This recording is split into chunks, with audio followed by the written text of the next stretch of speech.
Are you struggling with menopause misery? Are you confused? Do you have no one to speak to about what you're going through? Well, here's a little film about my journey and some tips to help. So when I thought of menopause, all I ever thought that entailed was stopping your periods and hot flushes. That was it. I was so shocked to realise the multitude of symptoms that come along with menopause, and everyone's so different. So for me personally, I started to notice that my hair was falling out and it was making me so sad. I kept going to the doctors, I was talking to my hairdresser, and nobody could give me an answer. And then I had some blood tests done and I was absolutely gobsmacked to learn that I was perimenopausal. I mean, literally, the only thing that I was feeling at that first stage was that I was losing my hair.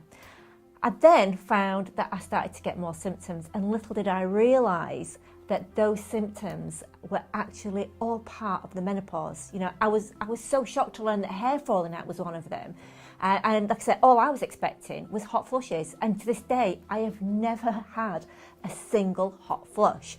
So I then went on a little bit of a journey and I learned quite a lot about the menopause, which I wanted to share with you.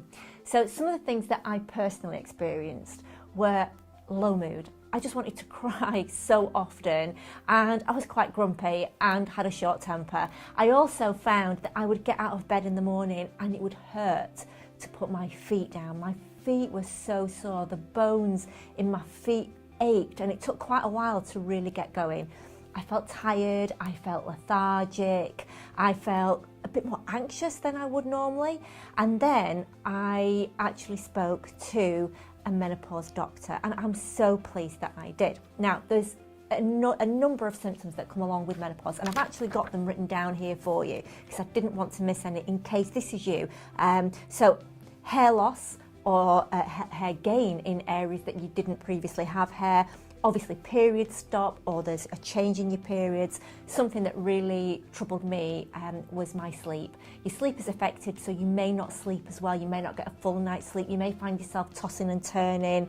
Weight gain, urgency to pee or incontinence. As I've already mentioned, for me, joint pain and stiffness, low mood, crying, bloating, brain fog. I mean, the amount of times that I would forget like simple things, people's names, where I was just going. I'd be walking to a room on a mission, and then I'd forget why I was even going in there.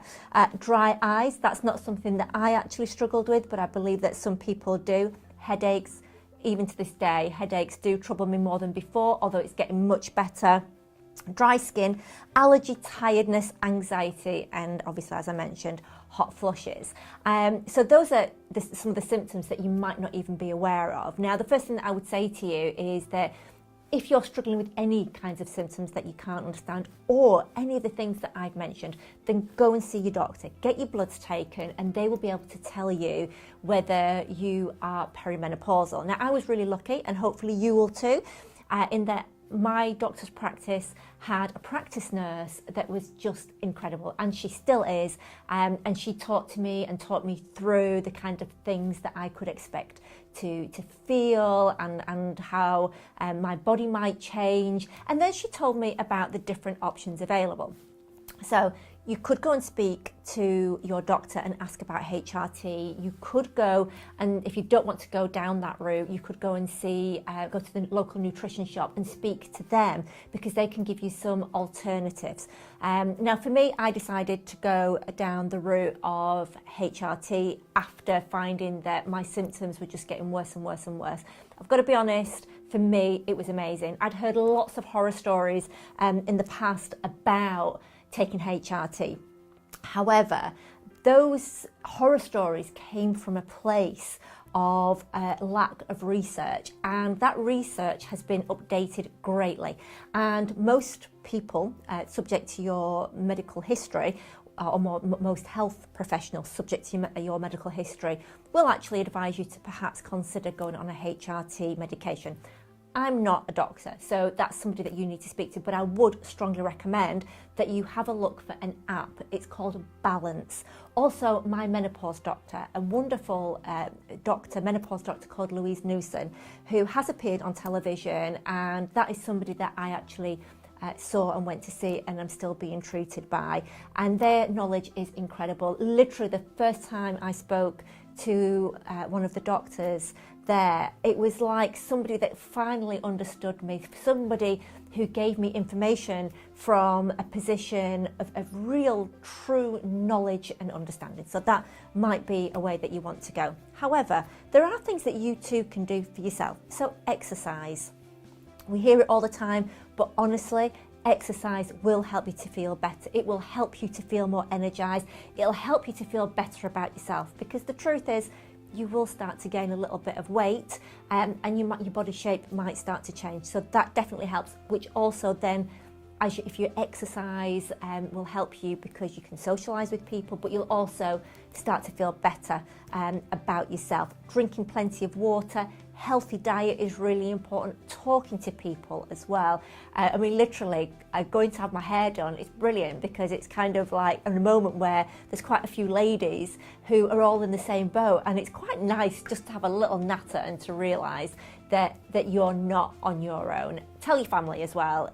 So I told like Nick, and I told the children, and I kind of explained, look, this is what I'm going through. So if I forget what's going on, if I have brain fog, if I'm a little bit grumpier than usual, I'm really sorry. But then there's things that you can do to naturally elevate your mood. And we have got loads of those things here on our YouTube channel. So that is things like practicing gratitude, lots of little techniques, and very importantly, take a little bit of time out for you. So even if that's just having half an hour out, reading a book, soaking in the bath, having a facial, treating yourself to something, then go ahead and do it. But let me tell you that I'm kind of 2 years in now, and I'm feeling so much better. And I know there's lots of help out there, and that you can too. I hope this little film has helped you to feel a little bit better about what you're going through right now.